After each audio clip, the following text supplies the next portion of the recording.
ในวันที่ 4 สิงหาคม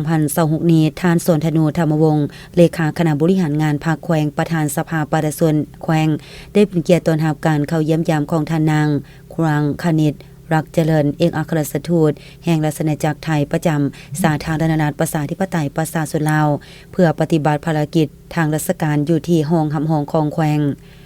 โอกาสนี้ทั้งสองฝ่ายยังได้ติราคาคืนความร่วมมือลาวไทยระหว่างแขวงบุรีรัมย์ไซ